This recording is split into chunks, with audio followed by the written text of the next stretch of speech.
ආයුබෝවන් සුබෝදෑසනක්. දැය දුවදරුවන්ගේ අධ්‍යාපන තක්සලාව එහෙම නැත්නම් ජාතික නාලිකාව ගෙනෙන ජාතික පාසල වැඩසටහනත් එක්කයි දරුවනි අද අපි ඔබේ ආදින්දට පැමිණලා ඉන්නේ. සුපුරුදු බහස්සින්දා දිනේ අපේ දරුවෝ දන්නෝ ගණිත පාඩමත් එක්ක තමයි අපි දරුවෝ එකතු වෙන්නේ. ඉතින් දරුවනේ මේ වසරේ අපි ආරම්භයේදී අපි සඳහන් කරා අපි ගණිත පාඩම කොහොමද විහිදිලා යන්නේ කියලා. අපි පාඩම් මාලාව තෝරා ගැනීමේදී අපේ දරුවන්ගේ සුළු කිරීම විධිමත් කරන්න පාඩම් වශයෙන් අවශ්‍ය සුළු කිරීම වලදී අවශ්‍ය ඒ කොටස් වශයෙන් අපි පාඩම් බෙදාගෙන අදත් ඒ වගේ සුළු කිරීම සඳහා සහ ඔබට ලකුණු 10ක ගැටලුවක් ලැබෙන සමීකරණ කියන මාතෘකාව තමයි අද අපි තෝරගත්තේ. ඉතින් දරුවනේ මේ සමීකරණ කියන මාතෘකාව අපේ දරුවන්ට විශේෂයෙන්ම වැදගත් වෙන්නේ විවිධ පාඩම් වල සුළු කිරීම සඳහා ගොඩක් වැදගත් වෙනවා. ඒ වගේම දරුවනේ අපේ දරුවෝ දන්නෝ දෙවන ප්‍රශ්න පත්‍රයේ ඔබට ගැටලු දෙකක් සමහර අවස්ථාවල නිර්මාණය වෙනවා. සමගාමී සමීකරණ සහ වර්ගජ සමීකරණ ගැටලු. ඒ වගේම අපේ දරුවෝ දන්නෝ ගණිත ප්‍රශ්න පත්‍ර ආකෘතිය තුල අපේ දරුවන්ට ලැබෙනවා ඉහළ හැකියාව මෙන්න ව්‍යුහගත නොකරන ලද ගැටලුවක්.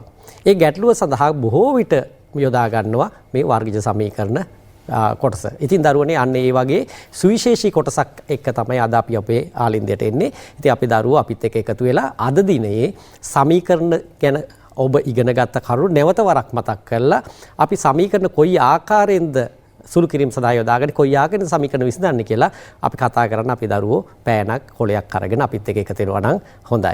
ඉතින් දරුවනේ ඉතින් සමීකරණ වර්ග කතා කරනකොට සමීකරණ වර්ග තුනක් අපි කතා කරනවා. අපේ දරුවන්ට මතක ඇති සරල සමීකරණ, සමගාමී සමීකරණ සහ වර්ගජ සමීකරණ කියන සමීකරණ වර්ග තුන ඔබ මේ වන විට හදාarලා තිනවා. ඒ පිළිබඳ තවදුරටත් අපි 11 ශ්‍රේණියේදී හදාarලා මේ සියලු සමීකරණ දැනුම ඔබට අපොස සාමාන්‍ය පෙළ විභාගයේ ප්‍රශ්න පත්‍රය සඳහා උපයෝග කරගන්න සිද්ධ වෙනවා. ඉතින් ඒ අනුව අපි බලමු දරුවනේ කොටසින් කොටස සමීකරණ වර්ග කීපයක් මතක් කරගනිමින් ඔබට මේ අපොස සාමාන්‍ය පෙළ විභාගයට මුහුණ දීම සඳහා අවශ්‍ය ගණිත දැනුම සමීකරණ මගින් ලබා ගන්න කොහොමද කියලා. ඉතින් බලමු ඉස්සෙල්ලාම දරුවනේ අපි බලමු සරල සමීකරණ මොන ආකාරයෙන්ද ඔබට ලැබෙන්නේ කියලා. දැන් සරල සමීකරණ බලන්න ඔබට දිස්සෙනවා සමීකරණ අපි බලමු මේ සමීකරණ කියන මාතෘකාවේ අපිට ලැබෙන මුල්ම සමීකරණ වර්ගය. ඔබට ලැබෙන්නේ සමීකරණයක් දරුවනේ විසඳන්න කියලා. බලන්න ඔබට දිස්සෙනවා මෙතන විසඳන්න. ඒතර විසඳනවා කියලා අදහස් කරන්නේ මොකද්ද? අපි විසඳනවා කියලා අදහස් කරන්නේ මෙන්න මේ සමීකරණයේ තියෙන අඥාත පදයක්. එහෙම නැත්නම් තියෙන වීජීය පදයක්. මෙන්න මේ වීජීය පදයේ වටිනාකම හොයාගන්න එක තමයි අපි මේක විසඳනවා කියලා අදහස් කරන්නේ. එතකොට මේ ඕනෑම සමීකරණ වර්ගයක් විසඳීමේදී අපි කල යුත්තේ ඒ සමීකරණයේ තියෙන අඥාත පදයේ වටිනාකම. එතකොට අඥාත පදයේ වටිනාකම බලන්න දරුවනේ අපිට දීලා තියෙන මේ සමීකරණයේ අඥාත පදයක් තියෙන x කියලා අඥාත පදයක්. එහෙනම් අපි බලන්න ඕන මේ සමීකරණ විසඳීම යනුවෙන් අදහස් කරන්නේ මේ සමානතාවය ආරක්ෂා කරගන්න x ගත හැකි අගය සොයා ගැනීම.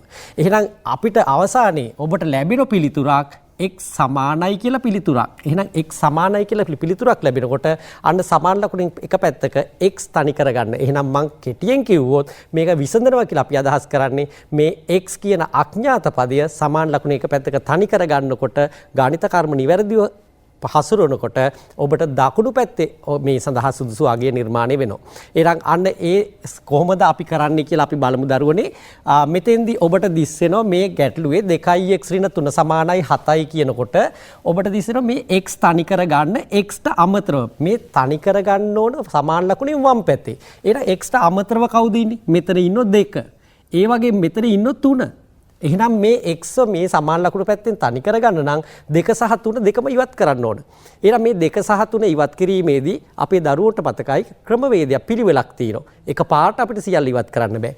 එහෙනම් මෙතෙන්දී x ට අපි කෙටියෙන් කිව්වොත් එහෙම x ට දුරින් ඉන්න එක්කෙනා. එහෙම නැත්නම් x ට සම්බන්ධතාවයේ අඩු එක්කෙනා තමයි 3. එහෙනම් 3 අපිට පුළුවන් ඉවත් කරන්න.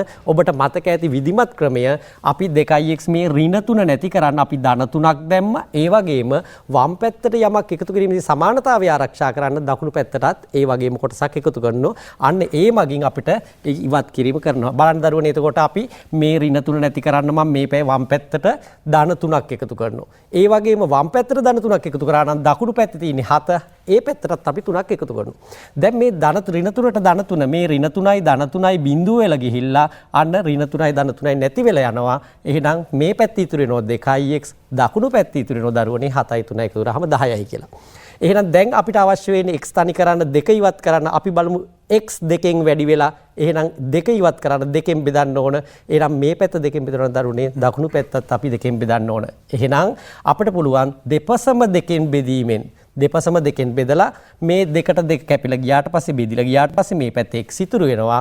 ඒ වගේම දකුණු පැත්තේ 10ට 2 ඒවා 5යි කියලා අන්න x සඳහා සුදුසු පිළිතුරු විදියට x සමානයි 5 ලැබෙනවා. එතකොට දරුවනේ අපි මෙන්න මේ විසඳීම සඳහා අපි භාවිතා කර ක්‍රමවේදය තමයි එන x මේ පැත්තේ තනි කර ගන්න අවශ්‍ය උපාය මාර්ග අපි භාවිතා කරනවා. එතෙන්දී ගණිත කර්ම හසුරවීම තමයි විශේෂයෙන් ඔබ පරිස්සම් වෙන්න ඕන. එතකොට දැන් මෙතෙන්දී ඔබට මම තව සඳහනක් කරනවා නම් මේක මේ ආකාරයෙන් විසඳනකොට ඔබට අපි මේ මූලික ක්‍රමය තමයි අපි කතා කරේ. මේ පැත්තට 3ක් එකතු මේ පැත්තට 3ක් එකතු මේ පැත්ත දෙකෙන් බෙදලා මේ පැත්ත දෙකෙන්. දැන් බලන්න දරුවනේ මෙන්න මෙහෙම මම කතා කරොත් දැන් මේ පැත්තේ 2x මන් නවත්ත ගන්න ඕන නම් මේ ඍණ 3 මට ඕන නම් මට කියන්න පුළුවන් දකුණු පැත්තට අපි ගෙනියනවා ඍණ 3 දකුණු පැත්තට ගෙනියනවා ධන 3 බවට පත් වෙනවා කියලා. අපිට ඕන නම් මේ කොටස අපි සටහන් කරන්නේ නැතුව අපිට පුළුවන් 2x තියාගෙන මේ ඍණ 3 දැන් බලන්න දකුණු පැත්තේ තියෙනකොට ධන 3 බවට පත් වෙලා තියෙනවා. එහෙනම් අන්න අපිට ඒ අවස්ථාවට යන්න පුළුවන්. එතකොට මෙතෙන්දී ඒ වගේම මට කියන්න පුළුවන් මෙතන දෙකෙන් බෙදිලා දෙකෙන් වැඩි වෙලා තිනවා. මේ දෙක දැන් මේ දෙක ඉවත් කරොත් අපිට පේනවා මෙතන දෙකෙන් වැඩි වෙලා තියෙනවා මෙහෙට යනකොට දෙකෙන් බෙදෙනවා කියලා. අන්න ඒ සරල ක්‍රමය ඔබට භාවිතා කරන්න පුළුවන්. මේ මූලික ක්‍රමය මම කතා කරේ. ඒනම් සරල ක්‍රමය යම් කොටසක් තියෙනවා නම් වම් පැත්තේ තියෙන දෙයක් දකුණු පැත්තට ගේන්න දකුණු පැත්තේ තියෙන දෙයක් වම් පැත්තට ගෙනියන්න. අන්න ඒ වගේ අපිට සම්බන්ධයක් භාවිතා කරන්න පුළුවන්. අපි බලමු අන්න ඒ ආකාරයට බලමු තවත් ගැටලුවක් කොයි ආකාරයට අපිට සරලව කරන්න පුළුවන්. මොකද ඔබට විභාගයේදී වැඩි දේවල් අපිට කතා කරන්න වෙලා නැහැ. මේක විසඳලා එක් සඳහා පිළිතුරු ලබා ගැනීම අවශ්‍ය වෙන්නේ. ඒ සඳහා එනනම් දැන් බලන්න ඔබට දිස් වෙන මෙන්න මේ ගැටලුව 5x ඍණ 3 සමානයි 3x ධන 7. දැන් බලන්න අපිට x තනි කරගන්න ඕන. දැන් මෙතෙන්දී බලන්න x කියන එක්කෙනා වම් පැත්තේ තියෙනවා දකුණු පැත්තේ තියෙනවා. එහෙනම් x තනි කරගන්න අපි මොකද කරන්න ඕන? මේ දෙපැත්තෙම තියෙන x එක පැත්තකට ගන්න සිද්ධ වෙනවා අපිට. එහෙනම් වම් පැත්තේ තියෙන 5x අපි ධන 3x දකුණු පැත්තේ තියෙන එක වම් පැත්තට ගමු ඍණ 3x කරලා. ඒ වගේම වම් පැත්තේ තියෙන ඍණ 3 අපිට දකුණු පැත්තට ගන්න පුළුවන් ධන 3 කරලා. බලන්න ඔබට දැන් මෙන්න මේ ආකාරයට 5x මෙතන තියෙන ඍණ 3 සමානයි 3x ධන 7. එහෙනම් 5x මේ පැත්තේ තියාගෙන මම ඒ පැත්තටම ගේන මේ ධන 3x මේ පැත්තේ ඍණ 3x බවට පත් කළා. සරල කරගත්තා. එහෙනම් දකුණු පැත්තේ තියෙන දරුවනේ 7. එහෙනම් මේ ඍණ 3 දකුණු පැත්තට ගෙනකොට ධන 3 බවට පත් වුණා. එහෙනම් අන්න x එක පැත්තකට දැන් අපිට පුළුවන් සජාතීය පද සුළු කිරීමක් කරන්න. එහෙනම් 5x වලින් 3x අඩු කරාම වම් පැත්තේ අපිට එනවා 2x. ඒ වගේම දකුණු පැත්තේ 7 ධන 3 කියන්නේ 10යි. එහෙනම් වම් පැත්තේ 2x සමානයි දකුණු පැත්තේ 10යි කියන දරුවනේ මට x තනි කරගන්නයි අවශ්‍ය. මම බැලුවොත් දෙකෙන් මෙතන වැඩි වෙලා. එහෙනම් මේ දෙක ඉවත් කරනකොට දකුණු පැත්තට යනකොට දෙකෙන් බෙදන්න සිද්ධ වෙනවා. ආන්න එහෙනම් දරුවනේ මං මේ පැත්ත දෙකෙන් බෙදුවොත් එහෙනම් දකුණු පැත්තත් අපි ඒ වගේම දෙකෙන් බෙදුවා. එහෙනම් x තනි වුණා. ඒ වගේම 10ට 2 ඒවා 5යි කියලා අපිට ලැබුණා. එතකොට අන්න දැන් මම ඉස්සෙල්ලා කරාට වඩා ටිකක් කෙටි ක්‍රමයකට ගියා. අපි දකුණු පැත්ත වම් පැත්ත මාරු කරනකොට ගණිත කර්ම හැසිරෙන ආකාරය තමයි මම කතා කරේ. ඒ ආකාරයෙන් x තනි කරගෙන x පිළිතුරු ලබා ගත්තා. බලමු දරුවෝ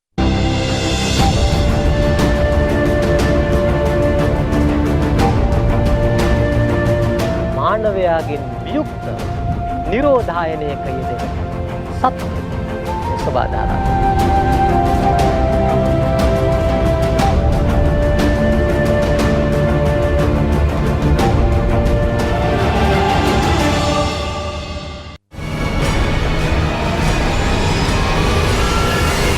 ජීවිතය වෙනස් කරන විනාඩි 25 සෙනසුරාදා උදේ 11ට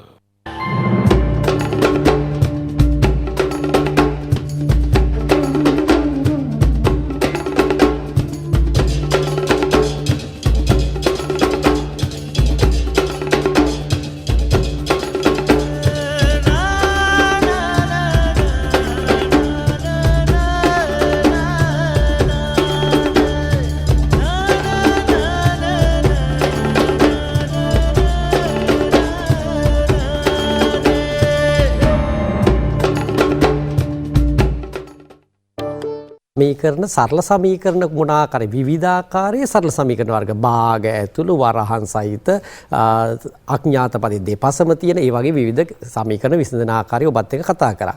දැන් ඒ වගේම ඔබට ඊළඟට ලැබෙන ඊළඟ සමීකරණ වර්ගයක් තමයි සමගාමී සමීකරණ. දැන් අපි බලමු දරුවනේ සමගාමී සමීකරණ විසඳීමේදීත් අපි මොනවද කතා කරන්නේ කියලා ඔබට දිස්සෙන මේ ගැටලුවත් එක්ක. දැන් බලන්න ඔබට දිස්සෙනවා සමගාමී සමීකරණ දෙකක්. ඔබට මතක ඇති දැන් මීට ඉස්සෙල්ලා කතා කර සමීකරණ වලට අපි කිව්වේ සරල සමීකරණ. ඇයි අපි ඒවට සරල සමීකරණ කිව්වේ? අඥාත පද එකයි තියුනේ. x විතරයි තියුනේ. එහෙම නැත්නම් m විතරයි තියෙන්නේ. එතකොට එක අඥාත පදයක් තියෙනකොට අපි ඒක විසඳන්න ඒක විවිධ ක්‍රමවේද භාවිතා කරා. දැන් ඔබට දිස්සෙන සමීකරණයේ දරුවනේ අඥාත පද දෙකක් තියෙනවා. x සහ y කියන අඥාත පද දෙකක් තියෙනවා. එහෙනම් මේ අඥාත පද දෙකක් තියෙනකොට දරුවනේ අපි මෙන්න මේ අඥාත පද දෙකේම වටිනාකම හොයාගන්න ඕනේ. හැබැයි සරල සමීකරණ වල වගේ පහසු නෑ ඒක අපි ලබා ගන්න එක. ඇයි අපිට එකපාරට තනි කරන්න බෑ x හෝ y අපිට අනිත් අගය තියෙන නිසා. එහෙනම් අපි උපක්‍රමයක් පාවිච්චි කරනවා. ඔබට මතක ඇති උපක්‍රමය තමයි සමීකරණ දෙකම භාවිතා කරලා එක අඥාත පදයක් ඉවත් කිරීම තමයි සමගාමී සමීකරණ විසඳීමේ එක උපක්‍රමයක් බවට පත් වෙන්නේ. එතකොට එක අඥාත පදයක් ඉවත් කිරීම තුල අපි ක්‍රමවේද දෙකක් භාවිතා කරනවා. අපි ඉස්සෙල්ලා පළවෙනි ක්‍රමවේදය බලමු. අපි බලනවා සංගුණක. x වල සංගුණකය බලන්න 2යි. මෙතන x වල සංගුණකයක් ඔබට දිස්සෙන මෙතන සංගුණකය 1යි. x වල සංගුණක සමාන නැහැ. ඒ වගේම y වල සංගුණකය මෙතන 1යි මෙතනත් 1යි. අන්න සංගුණක සමානයි. සංගුණක සමාන අඥාත පදේ තෝරා ගැනීම පළවෙනි පියවර.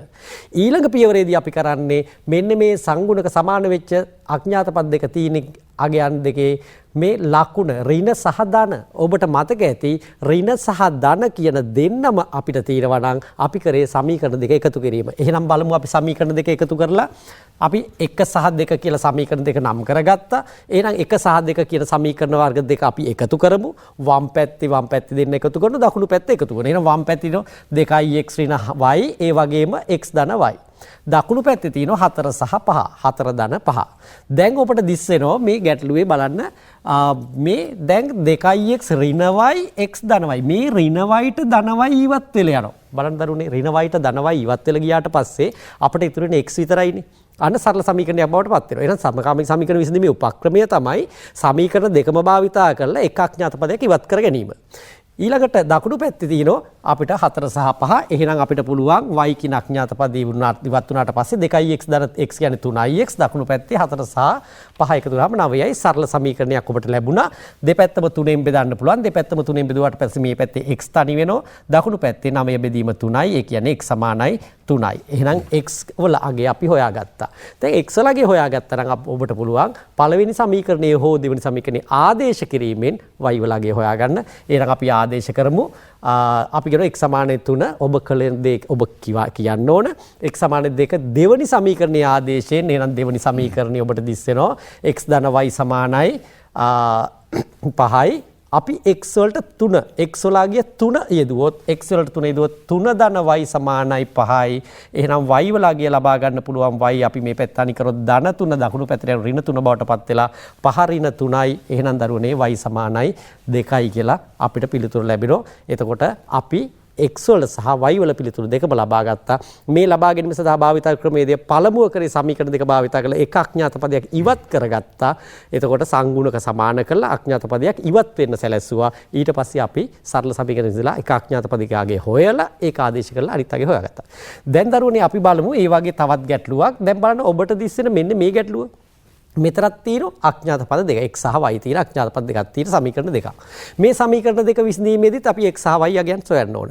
දැන් ඉස්සෙල්ලා මම කිව්වා මේකේ සංගුණක සමාන කළා මේ සමීකරණ දෙක එකතු කිරීම සෝ අඩු කිරීම අපි කරා. දැන් මම මෙතෙන්දී කතා කරන්න යන්නේ වෙනත් අවස්ථාවක්. මෙතන දරුවනේ ඔබට දිස්සෙනවා x සමානයි කියලා කොටසක් තියෙනවා. x සමානයි. ඔබට පුළුවන් දෙවනි සමීකරණයේ x වෙනුවට අර සමාන කියන 2y ධන 6 ආදේශ කරන්න. දැන් මෙතන ආදේශය තුල බලන්න අපි ඔබට දෙන මෙන්න මේ ආකාරයට දැන් මේ සමීකරණ දෙකක් අපිට දෙන 1 සහ 2 කියලා සමීකරණ දෙක නම් කරගන්නවා. දැන් පළවෙනි සමීකරණයේ x සමානයි කියලා අගය දෙවනි සමීකරණයේ x වෙනුවට ආදේශ කරනවා. ඔබට දිස්සෙනවා මම තවත් පෙන්නුවොත් මේ x මෙන්න මෙතන x තියෙනවා. ඒ x වෙනුවට මම දානෝ x සමානයි කියන මේ 2y ධන 6 කියන මෙතන ආදේශ කරාට පස්සේ අන්න x ඉවත් වෙලා යනවා y විතරයි එන්නේ සරල සමීකරණය බවට පත් වුණාට පස්සේ ඔබට පුළුවන් y වලගේ හොයාගන්න. එහෙනම් දරුවනේ අපි බලමු. එහෙනම් අපි ආදේශ කරමු මං කියනවා 1න් x දෙවෙනි සමීකරණයට ආදේශයෙන්. එහෙනම් අපි කියමු මෙන්න මං ආදේශ කරා 3x වෙනුවට දැම්මා අර x සමානයි කියන අගය ඍණ y සමානයි දකුණු පැත්තේ තියෙන 23යි. දැන් බලන්න දරුවනේ අපිට ලැබුණේ සරල සමීකරණයක් y විතරයි තියෙන්නේ. ඔබට පුළුවන් y හොයන්න. එහෙනම් වරහන් ඉවත් කරමු 3 වරක් 2 6යි y 3 වරක් 6 18යි ඍණ y සමානයි 23යි. ඒ වගේම 6යි y වලින් y අඩු කරාට පස්සේ ඔබට ලැබෙනවා 5යි y. මේ ධන 18 අපි දකුණු පැත්තට අරන් යමු. එහෙනම් දකුණු පැත්තේ ධන 23 ධන 18 යම ඍණ 18 බවටපත් වුණා. 5යි y සමානයි 23න් 18ක් අඩු කරාට පස්සේ අපිට ලැබෙනවා 5යි කියලා. එහෙනම් y තනි කරන්න 5න් වැඩි වෙලා දකුණු පැත්ත දෙපැත්තම 5න් බෙදමු. එහෙනම් y සමානයි 5 බෙදීම 5යි. ඒ කියන්නේ 1යි. y වලගේ 1යි ආදේශ කරමු දරුවනේ. සරලවම පළවෙනි සමීකරණයට ආදේශ කරන්න පුළුවන් x සමානයි කියලා තියෙන්නේ. ඊටාම් පහසුවෙන් ඔබට පුළුවන් y එක ආගය මෙන්න මේ සමීකරණයට ආදේශ කරමු. එහෙනම් x සමානයි එහෙනම් 2 වැඩි කිරීම y වෙනුවට 1 දැම්ම ධන 6යි දෙවරක් 1 2යි 2 ධන 6 2 ධන 6 කියලා කියන්නේ දරුවනේ x සමානයි 8යි. එතකොට x සහ y වල අගයන් හොයාගන්න අපි භාවිතා කරපු ඒ ක්‍රමවේද දෙකයි. එකක් තමයි සංගුණක සමාන කරලා එක අඥාත පදයක් කැපෙන්න ඉවත් වෙන්න ඇරියා. අනිත් එක තමයි එකකින් එක අඥාත පදයක් උක්ත කරගෙන අනිත් එකට ආදේශ කිරීම තුළ එක අඥාත පදයක් ඉවත් කරගත්තා. ඊට පස්සේ සරල සමීකරණයක් අරගෙන අපි ඒක විසඳුවා. දැන් මේ වගේම තවත් සංගුණක සමාන නැති අවස්ථාවක් අපි බලමු ලෙස්ලි සර් එක්ක කොහොමද විසඳන්නේ කියලා. හොඳරුවනේ අපි බලමු කොහොමද මේ සංගුණක අසමාන වුණු අවස්ථාවකදී සමගාමී සමීකරණයක විසඳුම් හොයන්න කියලා. දැන් සමහර අවස්ථාවලදී අපට හම්බ වෙනවා. දැන් සමන්ස පැහැදිලි කළා මේ නොදන්නා පද වර්ග දෙකක් තියෙනවා. මේ නොදන්නා පද වර්ග දෙකෙන් ඕනෑම එක් පද වර්ගයක් නැති කළ යුතුයි කියලා. එහෙම නැති කරගත්තොත් තමයි අපට සමීකරණයේ ඉතිරි අඥාතයන් හොයාගෙන මේ විසඳන්න පුළුවන් වෙන්නේ. ඉතින් ඒ සඳහා යම් අවශ්‍යතාවයක් සැපිරිය යුතුයි. මොකද්ද? මේ එක්කෙනෙකුගේ සංගුණක සමාන විය යුතුයි. එහෙම සමාන වුණොත් තමයි ඒ සමීකරණ දෙක එකතු කර හෝ අඩු කර එම සමීකරණ දෙකෙන් එම අඥාත පදේ නැති කළ හැකි. හොඳයි දැන් අපට හම්බ වෙනවා සමහර අවස්ථාවල මේ නොදන්නා පද වර්ග දෙකෙන් එකකවත් සංගුණක නොදන්නා අවස්ථා. අපි මේ උදාහරණය බලමු. හොඳයි බලමු දැන් මේ බලන්න 2m ධන 3n සමානයි 12යි. 2m ධන 3n සමානයි 12යි. 3m ඍණ 4n සමානයි 1යි. අපි බලමු එතකොට කොහොමද මෙතන තියෙන විශේෂත්වය කුමක්ද කියලා. මෙහි n ගේ සංගුණකය 3 හා ඍණ 4. එකක් ධන 3 අනික ඍණ 4. ඒ වගේම තමයි m ගේ සංගුණකය 2 හා 3.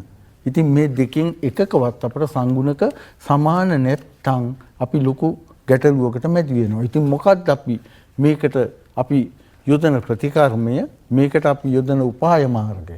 අපි දන්නවා ඕනෑම ගණිත සම්බන්ධයක් එකම හැම පදයක්ම එකම සංඛ්‍යාවකින් ගුණ කළොත් එහි සමබරතාවය නැතුව යන්නේ නැහැ. අපි හිතමු 2 ධන 3 5යි කියලා හිතමු. 2 ධන 3 සමානයි 5යි. අපි සරල ගණිත කර්මයක් ගමු. ගණිත සම්බන්ධයක්. මේ හැම පදයක්ම දෙකෙන් වැඩි කළොත් 4 ධන 6 සමානයි 10යි. බලන්න පළවෙනි එක සත්‍ය නම් දෙවෙනි එකත් සත්‍යයි. ඉතින් ඒක නිසා අපි මෙතනදි කරන්නේ මේ පද දෙකම අපි සංඛ්‍යා වලින් ಗುಣ කරලා අලුත් සමීකරණ හදනවා. අපිට එහෙම හදන්න පුළුවන්. ඇයි අපි එහෙම කළාම ඒ ගණිත සම්බන්ධතාවය සත්‍යයි නැතු යන. ඒක නිසා මෙහෙම කරමු අපි. ඔන්න 2m ධන 3m සමානයි 12යි. අපි පළවෙනි සමීකරණේ මේ තියෙන දෙවෙනි සමීකරණේ අපි මේ පළවෙනි සමීකරණේ 3ෙන් වැඩි කරනවා. පළවෙනි සමීකරණේ 3ෙන් වැඩි කළොත් අපට 6m ධන 9m සමානයි 36යි කියලා තව සමීකරණයක් අපට හදන්න පුළුවන්. ඉතින් එහෙම හැදුවොත් එහෙම හදන්න පුළුවන් වෙන්නේ අර අපි කියපු අර සත්‍යතාවය නිසා. නේද? ප්‍රත්‍යක්ෂේ නිසා ඕනෑම සංඛ්‍යාවකින් ಗುಣ කරන්න පුළුවන්. ඒක නිසා දරුවන්ව තේරුම් ගන්න ඕනේ මේවා මේ අනිවාර්යයෙන්ම ගණිත මූලධර්ම මත වෙනවා මිසක් මේ හිතන විදියට සිදුවන දේවල් නෙමෙයි. නේද? අපට ඕනෙම දේවල් කරන්න බෑ. ඒක සත්‍ය විය යුතුයි. හොඳයි මං ඇයි මේ තුනෙන් ಗುಣ කළේ මට අවශ්‍යයි දැන් මේ එක නැති කරන්න. එන්නෝ එම්. ඒ සඳහා මං එක්කෙනෙකුගේ සංගුණක සමාන කරගත යුතුයි. මං අන්නේ අරමුණ නැතුවයි මේ වැඩ කරන්නේ. හොඳයි ඒක නිසා මම බැලුවා මේ පළවෙනි සමීකරණේ 2m 6m බවට පත් කරන්න. 2 3ෙන් ගුණ කරලා 6 කළ හැකි. 3 2ෙන් ගුණ කරලා 6 කළ හැකි. ඉතින් ඒක නිසා මම ඒ ක්‍රියාවලියයි මේ කරමින් ඉන්නේ. දැන් දෙවෙනි සමීකරණය අපි වැඩි කරනවා 2කින්. එතකොට අපට එනවා 6m ඍණ 8n සමානයි 2. බලන්න දරුවනේ දැන් අපි අලුත් සමීකරණ දෙකක් හැදුවා. හැබැයි ඒ දෙක අර මුල් දෙකම තමයි එහි සමබරතාවයේ කිසිම වෙනසක් වෙලා නැහැ. අපට නමුත් එක ප්‍රතිඵලයක් තියෙනවා එක් අයෙකුගේ සංගුණක සමාන වෙලා තියෙනවා. එහෙමනම් දැන් අර සමන්ස කිව්ව ක්‍රියාවලිය විදියට අපිට මෙතනින් ඉස්සරහට මේක සුළු කරන්න පුළුවන්. අපි මේ 6im නැති කරන්න ඕනේ. 6im කියන එක නැති කළොත් අපට එක අඥාතයක් අඩංගු සමීකරණයක් ලබා ගන්න පුළුවන්. ඉතින් කොහොමද අපි 6im නැති කරන්නේ? ඒ සඳහා එක්ක සමීකරණ දෙක එකතු කරන්න ඕනේ. එහෙම නැත්නම් අඩු කරන්න ඕනේ. එකතු කළොත් 6im 6im 12im වෙනවා. ලකුණු සමාන නම් එකතු කරලා වැඩක් නැහැ. එතකොට කරන්න ඕනේ අපි අඩු කරන එක. අඩු කළොත් තමයි මේ දෙක මේ අඥාත පදයේ කැපිලා යන්නේ. ඉතින් ඒක නිසා අපි එකතු කරන්නේ ලකුණු අසමාන නම්. ඍණ 6im ධන 6im තිබුණා නම් අන්න එකතු කළොත් ශුන්‍ය වෙනවා. හොඳයි ඒක නිසා දැන් අපිට තේරෙනවා මේ සමීකරණ දෙක අඩු කළ යුතුයි. ඒක නිසා මම මගේ ක්‍රියාවලිය දිගටම කරගෙන යනවා. තුන්වෙනි සමීකරණයෙන් හතරවෙනි සමීකරණය අඩු කරනවා. දරුවන්ට ඕන නම් 4ෙන් 3 අඩු කරන්නත් පුළුවන්. ඒකේ ගැටලුවක් නැහැ. 6im ධන 9im ගෙන් අඩු වෙනවා 6im ඍණ 8im සමානයි මේ පැති දෙකත් අඩු කරනවා 36 ඍණ 2. ඊටා වැදගත් කරුණක් තියෙනවා මෙතන කියන්න දරුවන්ට. ඒ කරුණ මොකද්ද? ප්‍රකාශනයකින් තවත් ප්‍රකාශනයක් අඩු කරනකොට දෙවෙනි ප්‍රකාශනය අනිවාර්යයෙන්ම වරහණක් තුල ලිවිය යුතුමයි.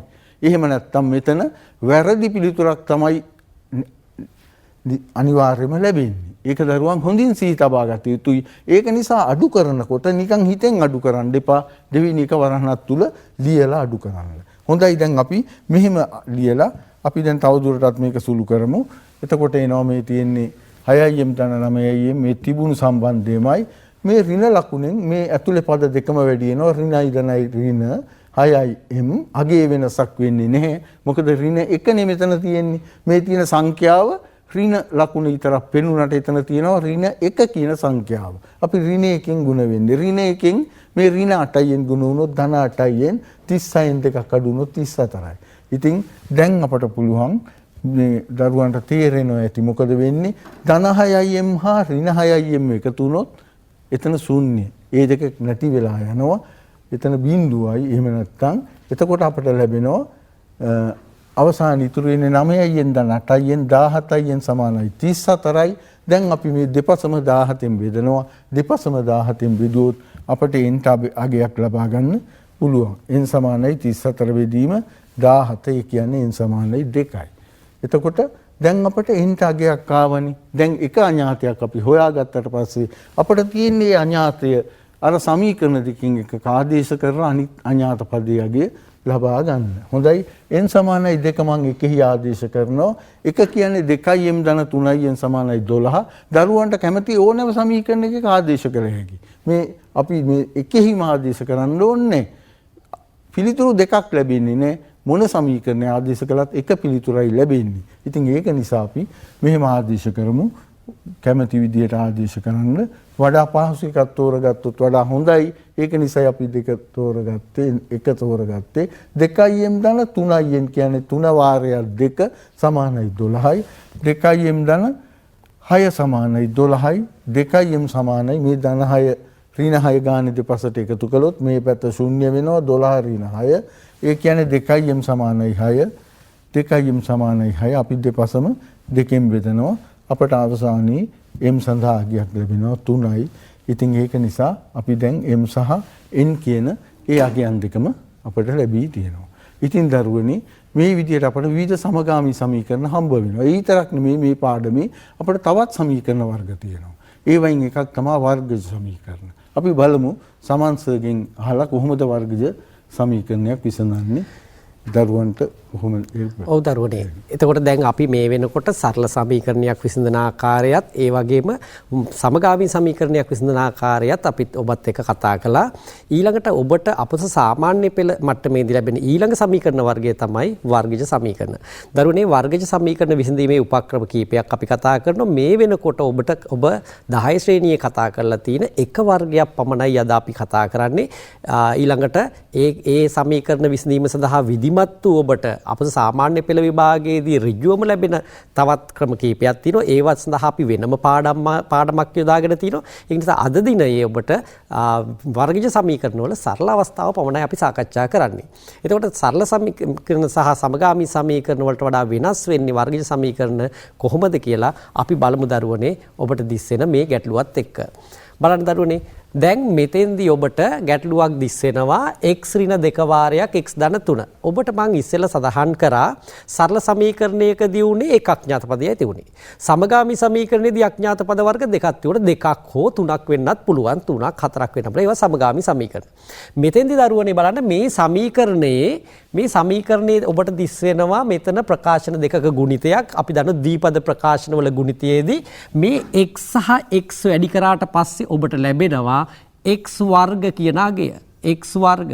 එතකොට මෙන්න මේ සමීකරණයේ වර්ග පදයක් එහෙම නැත්නම් අපි කියන වර්ගජ පදයක් ඇති වෙනවා. අපිට කෙලින්ම ඍජුවම දීලා නැති වුණාට වර්ගජ පදයක් මෙතන තියෙනවා. අන්න වර්ගජ පදයක් අඩංගු හින්දා මෙන්න මේ සමීකරණ වර්ගයට අපි කියනවා වර්ගජ සමීකරණ කියලා. වර්ගජ සමීකරණ විසඳීම සඳහා භාවිතා කරන ක්‍රමවේද කිහිපයක් තියෙනවා. ඒ කිහිපෙන් අපි එකයි භාවිතා කරන්නේ අද. එතකොට මේ ක්‍රමවේදය තුල අපි කතා කරනවා මෙන්න මේ න්‍යාය. බලන්න ඔබට මතක ඇති xy කි සමානයි බිඳුව කියන සම්බන්ධය ගත්තොත් බලන්න දරුවනේ xy සමානයි බිඳුවයි. x සහ y ගුණ කළාට පස්සේ බිඳුව ලැබෙනවා නම් මොකද්ද x ට y ට වෙන්න පුළුවන්? අපි දන්න දරුවනේ යම් ගුණිතයක් බිඳුව වෙන්න නම් මේ x කියන අගය බිඳුව වුණොත් බිඳුව වරක් y බිඳුව වෙනවා. ඒ වගේ y බිඳුව වුණොත් බිඳුව වරක් x බිඳුව වෙනවා. එහෙනම් අපිට පුළුවන් මෙන්න මේ සම්බන්ධය තුලදී අපිට ප්‍රකාශයක් කරන්න පුළුවන් මේ xy වල ගුණිතය බිඳුව වීමට නම් එක්කෝ x සමානයි බිඳුව හෝ අන්න y සමානයි බිඳුව විය යුතුයි කියලා. අන්න x සමානයි බිඳුව හෝ y සමානයි බිඳුව වෙන්න ඕනේ කියලා.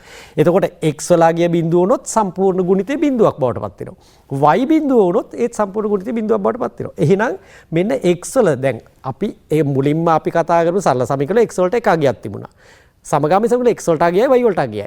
දැන් මෙතෙන්දී දරුවනේ වර්ගජ සමීකරණයක් විසඳනකොට ඔබට මතක ඇති x වලට අඥාත පදයට උත්තර දෙකක් ලැබෙන අවස්ථා තියෙනවා. එතකොට උත්තර දෙකක් ලැබෙනවා නම් අන්න ඒ උත්තර දෙක නිර්මාණය කර ගැනීම සඳහා මෙන්න මේ න්‍යාය අපි භාවිත කරනවා. යම් ගුණිතයක් පවතී නම් ඒ ගුණිතය බිඳුවට සමාන වේ නම් අපිට පුළුවන් අන්න ඒ ගුණිතේ අවස්ථා වෙන වෙනම බිඳුවට සමාන කිරීම තුළින් අපිට පුළුවන් බිඳුව වෙන අවස්ථා හදාගන්න. එහෙනම් අපි මෙන්න මේ දැනුම අපි යොදාගමු මෙන්න මේ සමීකරණය විසඳීම සඳහා. බලන්න දරුවනේ මෙතන තියෙන x ඍණ 2 වාරයක් x ධන 3 සමානයි බිඳුවයි. අර ඉස්සෙල්ලා සඳහන් කරා වගේම මෙතන x ඍණ 2 x ධන 3න් මෙන්න මෙතන ಗುಣ වෙලා දකුණු පැත්තේ බිඳුව තියෙනවා. එහෙනම් මේ ගුණිතය බිඳුව වෙන්න නම් එක්කෝ x ඍණ 2 අගය බිඳුව වෙන්න ඕන x ධන 3 කියන ප්‍රකාශනයේ බිඳුව වෙන්න ඕන. එහෙනම් අපිට ඉස්සෙල්ලා ප්‍රකාශනය කරන්න පුළුවන්. එහෙනම් x ඍණ 2 සමානයි බිඳුව හෝ x ධන 3 සමානයි බිඳුව වෙන්න ඕන විය යුතුයි කියලා අපිට කියන්න පුළුවන්. බලන්න දරුවනේ එතකොට මම මෙතන ප්‍රකාශ කරා x ඍණ 2 සමානයි බිඳුව හෝ x ධන 3 සමානයි බිඳුව යුතුයි. එහෙනම් දැන් මෙතන සරල සමීකරණයක් මෙතන සරල සමීකරණයක් මට පුළුවන් මේ x තනි කරන්න ඍණ 2 දකුණු පැත්තේ ධන 2 බවට පත් වෙනවා හෝ ඒ වගේම x සමානයි ධන 3 දකුණු පැත්තට ගියාම ඍණ 3. එහෙනම් මං මෙන්න x වලට අගයන් දෙකක් හොයාගත්තා. මේ අගයන් දෙක මොනවද කියලා අපි බැලුවොත් දරුවනේ මේ x වලට 2 දැම්මොත් බලන්න දරුවනේ x වලට 2 දැම්මොත් 2 ඍණ 2 කියන්නේ බිඳුවයි බිඳුව වරක් x ධන 3 කියන මොන අගය තියුණත් බිඳුව බවට වෙනවා. එහෙනම් දකුණු පැත්ත බිඳුව වෙනවා. එහෙනම් දකුණු පැත්තේ බිඳුව ලබා ගැනීම සඳහා x වලට දාන්න පුළුවන් එක අගයක් තමයි 2. ඒ වගේම දරුවනේ x වලට ඍණ 3 දාමු. එහෙනම් ඍණ 3 දැම්මොත් ඍණ 3 ධන 3 බිඳුව බවට පත් වෙලා බිඳුව වරක් මොනාගේ මෙතෙන්ට ආවත් බිඳුව වෙනවා. එහෙනම් මේ සමීකරණය විසඳීම සඳහා භාවිතා කරපු උපක්‍රමය තමයි අපි මේ දෙන්න බිඳුවට සමාන කරලා මේ ප්‍රකාශනය බිඳුව කරන්න පුළුවන්. එහෙම නැත්නම් දකුණු පැත්තේ බිඳුව ලබා ගන්න පුළුවන් x වලට ගත හැකි අගයන් දෙකක් ලබා ගැනීම. එතකොට එහෙනම් අපේ දරුවෝ දන්නවා වර්ගීය සමීකරණයක් විසඳුවාට පස්සේ පිළිතුරු දෙකක් ලැබෙනවා. පිළිතුරු දෙක ලබා ගැනීම සඳහා මෙන්න මේ අවස්ථාව භාවිතා කරන්න පුළුවන්. අපි කියන මේකට සාධක භාවිතයෙන් වර්ගීය සමීකරණ විසඳීම කියලා. එතකොට මේ සාධක දෙක ගුණිතයක් ආකාරයටයි ඔබට සමීකරණ ලබා දුන්නේ. දැන් බලමු අපි ඒ වගේ තවත් සමීකරණයක් බලමු. දැන් දරුවනේ ඔබට දිස්සෙනවා දැන් අර ඉස්සෙල්ලා. එහෙනම් ඉස්සෙල්ලා ක්‍රමය මොකද්ද? එක පැත්තක බිඳුව තියෙනවනේ අනිත් පැත්තේ ගුණිතයක් තියෙනවා. එතකොට තමයි අපිට පුළුවන් අර මං කියපු සම්බන්ධය ලියන්න. දැන් ඒ අවස්ථාව ඔබට නැහැ. බලන්න 2x වර්ග ඍණ 4x සමානයි බිඳුවයි එක පැත්තක බිඳුව තියෙනවා. නමුත් වම් පැත්තේ ගුණිතයක් නැහැ. ගුණිතයක් නැත්තම් අර වගේ සම්බන්ධයක් අපිට භාවිතා කරන්න බෑ. එතකොට අපේ දරුවෝ හිතුවත් තර්කානුකූල ගුණිතයක් නැහැ. මට ගුණිතයක් නිර්මාණය කරන්න පුළුවන්ද? අන්න ඔබට මතක් වේවි වම් පැත්තේ සාධක එහෙම නැත්නම් පොදු සාධක ඉවත් කිරීම. එහෙම නැත්නම් සාධක වල ගුණිතයක් විදිහට ලියලා අපිට ගුණිතයක් හදන්න පුළුවන්. ඔබට දිස්සෙනවා 2x වර්ග සහ 4x දෙන්නටම පොදු සාධකයක් තියෙනවා. 2x කියන පොදු සාධකය. සාධක කියන මාතෘකාව ඔබත් එක්ක අපි කතා කරා පසුගිය සතියේ. එහෙනම් සාධක වෙන් කරලා අපේ දරුවෝ දන්නවා. එහෙනම් අපේ දරුවන්ට පුළුවන් පොදු සාධකයේ ඉවත් කරන්න පුළුවන්. එහෙනම් 2x කියන පොදු සාධකය ඉවත් කරාම ඔබට දිස්සෙනවා x ඍණ 2 සමානයි බිඳුවයි. දැන් දරුවනේ යන්න ඔබට ලැබිලා තියෙනවා 2x සහ x ඍණ 2 ගුණිතයක් ඔබට ලැබිලා තියෙනවා. දකුණු පැත්තේ බිඳුව තියෙනවා. අන්න දැන් ඔබට පුළුවන් මං ඉස්සෙල්ලා කිව්ව ආකාරයට බිඳුවට සමාන කරන්න. එහෙනම් අපි බිඳුවට සමාන කරොත් 2x සමානයි බිඳුව හෝ x ඍණ 2 සමානයි බිඳුවයි. එහෙනම් 2x සමානයි බිඳුවයි දෙකෙන් වැඩි වෙලා දකුණු පැත්තේ යනකොට දෙකෙන් බෙදෙනවා. බිඳුව දෙකෙන් බෙදුවාම බිඳුවමයි. x සමානයි බිඳුව. ඊළඟට මෙතන ඍණ 2 දකුණු පැත්තට ගියාම ධන 2 බවට පත් වෙනවා. x සමානයි ධන 2. එහෙනම් දරුවනේ මේ වර්ගීය සමීකරණයේ x වලට බිඳුව දැම්මොත් අන්න දකුණු පැත්ත බිඳුව බවට පත් වෙනවා. x වලට 2 දැම්මොත් ඒත් දකුණු පැත්ත බිඳුව බවට පත් වෙලා අන්න මේ සමීකරණයේ x වලට ගන්න පුළුවන් විසඳුම් දෙකක් අපි හොයාගත්තා. එතකොට මම ඕගොල්ලන්ට මේ කතා කරේ වර්ගීය සමීකරණය විසඳනකොට සාධක දැනුම භාවිතා කරලා මොන ආකාරයෙන්ද විසඳුම් ඉදිරිපත් කරන්න පුළුවන් කියලා කතා කරේ. අපි බලමු දැන් ඔබට මම ඉස්සෙල්ලා ඉදිරිපත් කරා සමීකරණය දුන්නොත් සාධකවල ගුණිතයක් ආකාරයට. දැන් මම කතා කරා සාධකවල ගුණිතයක් ආකාරයට නොදී දුන්නොත් අපි කොහොමද? අපි ලෙස්ලි සර් එක බලමු. ඒ වගේ තවත් ආකාරයකින් දුන්නොත් කොහොමද අපි ඒ தത്വයට උදා කරගන්නේ කියලා. ඔව් දරුවනේ අපි බලමු දැන් කොහොමද මේ වගේ ගැටලු තවදුරටත් දෙන්න පුළුවන් ආකාර මොනවද කියලා. දැන් සර් විස්තර කළා මේ පොදු සාධකයට අවසාන වට පොදු සාධකයට කොහොමද මේ වගේ වර්ගජ ප්‍රකාශනයක් සාධක වලට වෙන් කරලා විසඳුම් හොයාගන්නේ කියලා. මේ වගේම දරුවනේ අපට ලැබෙන්න පුළුවන් තවත් විදියක් තමයි මේ ත්‍රිපද ප්‍රකාශන. දරුවන් සාධක ගැන කතා කරනකොට ත්‍රිපද ප්‍රකාශන සහිත ප්‍රකාශන සාධක වලට වෙන් කරන්න ඉගෙනගෙන තියෙනවා. දැන් ගිය සතියේත් මේ යටතේ කතා කරලා ත්‍රිපද ප්‍රකාශන. ඉතින් ඒක නිසා ත්‍රිපද ප්‍රකාශනයක් සහිත මේ වර්ගජ සමීකරණ අපට හම්බ වෙන්න පුළුවන්. අපි බලමු උදාහරණයක් විදිහට මේ කියන වර්ගජ ප්‍රකාශනය විසඳන්නේ කොහොමද කියලා. දැන් බලන්න දරුවනේ මේ තියෙන වර්ගජ ප්‍රකාශනය මේ වර්ගජ ප්‍රකාශනය x වර්ගයේ ඍණ 3x සමානයි 4යි. x වර්ගයේ ඍණ 3x සමානයි 4යි. වර්ගජ පදය හා x පදය එක පසක තියෙනවා. වම් පස දකුණු පස 4 තියෙනවා. ඉතින් මේ විදිහට තියෙද්දි අපිට බෑ මේ කවදාවත් වර්ගජ සමීකරණය විසඳන්න. එහි සම්මත ආකෘතියක් තියෙනවා. අපි මේ සම්මත ආකෘතියට මේ වර්ගජ සමීකරණය සකස් කළ යුතුයි. ඒ ආකෘතිය මොකක්ද? සියලුම පද වම් එක පැත්තකට වම් පසට සාමාන්‍යයෙන් රැගෙන දකුණු පස ශූන්‍ය පමණක් බිඳුව පමණක් ඉතිරි කරනවා. ඒක නිසා x වර්ගයේ ඍණ 3x සමානයි 4 කියන මේ ප්‍රකාශනය අපි මේ විසඳීම් සඳහා සකස් කරගන්න විදිය තමයි මේ x වර්ගයේ ඍණ 3x ඍණ 4 සමානයි බිඳුවයි. හොඳයි. දැන් අපි ඊට පස්සේ කොහොමද මේක විසඳන්නේ කියලා බලමු. අපි මෙතනදී මේ ත්‍රිපද ප්‍රකාශනය සාධක යුගලයකට වෙන් කරන්න ඕනේ. ඉතින් ත්‍රිපද ප්‍රකාශනය සාධක යුගලයකට වෙන් කරන්න අපිට පුළුවන් විවිධ ක්‍රම තියෙනවා. මේක එක ක්‍රමයක් තමයි මේ විදිහට අපි වරහන් දෙකක් ගමලා අපිට එකවරටම පුළුවන් සාධක වලට වෙන් කරන්න x වර්ගය කියන එක අපි x වාරයක් x කියලා මෙතන කඩලා සාධක වලට වෙන් කරලා අපි ලියනවා x වාරයක් x. එතකොට මේ දෙක ගුණ වෙලා x වර්ගය හැදෙනවා. ඒ වගේම ඍණ 4 හැදෙන්න ඕනේ. ඍණ 4 අපි කොටස් දෙකකට වෙන් කරලා මේ කෙලවරවල් දෙකේ ලියනවා මේ වරහන් දෙකේ දකුණු පස කෙලවරේ. හැබැයි ඍණ පදයක් හැදෙන්න නම් අපි දන්නවා ඍණයි ධනයි තමයි වැඩි වෙන්න ඕනේ. ඍණයි ඍණයි වැඩි වුණොත් ධන, ධනයි ධනයි වැඩි වුණොත් ධන. ඒක නිසා මෙතන ඍණයි ධනයි වෙන්න ඕනේ. ඉතින් 4 හැදෙන්නේ කොහොමද? 4 වරක් 1 4යි. එතකොට මට ලකුණ මෙතන ඍණ දාලා මෙතන ධන දාන්නත් පුළුවන්, මෙතන ධන දාලා මෙතන ඍණ දාන්නත් පුළුවන්. හැබැයි අපි එහෙම දාපුවාම අපට අවසානයේ මෙන්න මේ ප්‍රතිඵලය ලැබෙන්න ඕනේ. මොකක්ද මේ ප්‍රතිඵලය? මේ දෙක ගුණ කරනවා, ඒ වගේම මේ දෙක ගුණ කරනවා. ඒ දෙන්නගේ එකතුව අර මැද මෙතන තියෙන අගයට සමාන වෙන්න ඕනේ. මේ ඍණ 4 ධන 1කින් ගුණ වුණොත් ඍණ 4යි, ධන 1 x කින් ගුණ වුණොත් ධන 1යි. එතකොට ඍණ 4යි ධන 1යි එකතු කළොත් ඍණ 3යි. ඉතින් හරිනේ. ඒක නිසා අපි මේ සාධක වලට වෙන් කරලා තියෙනවා හරි. ඉතින් ඒක නිසා සාධක වලට වෙන් කරලා තියෙනවා හරි.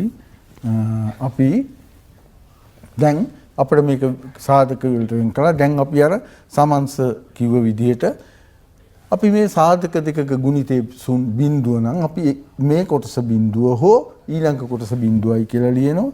එතකොට අපිට මේ තුලින් අපිට විසඳුම් දෙකක් ලැබෙනවා. x සමානයි 4 හෝ අනිත් විසඳුම තමයි මේ ධන එක අනිත් පැත්තට. සර් මම හිතන්නේ දැන් අපේ දරුවෝ අර අපි ඉස්සෙල්ලා කිව්ව විදිහට අපේ දරුවන්ට පැහැදිලි වර්ග සමීකරණයක් විසඳනකොට මොන ආකාරයෙන්ද කියලා ලෙස්ලි සර් කියලා දුන්නා. ඔබට ඒ තෙන්දි දකුණු පැත්තේ බිඳුව නැති වුණොත් බිඳුව හදාගෙන කොහොමද සාධක වෙන් කළා අපි ගැටලුව විසඳන්නේ කියලා. ඉතින් දරුවනේ අද දිනේ අපි ඔබත් එක්ක කතා කරා සරල සමීකරණ උදාහරණ සහිතව ඔබ කොයි ආකාරයෙන්ද සරල සමීකරණ විසඳිය යුත්තේ, ඒ වගේම සමගාමී සමීකරණ විසඳීමේ උපක්‍රම මොනවද, මොන ආකාරයෙන්ද අපි පිළිතුරු ලබා ගන්න කියලා, ඒ වගේම වර්ගජ සමීකරණ විසඳීම අපි කතා කරා.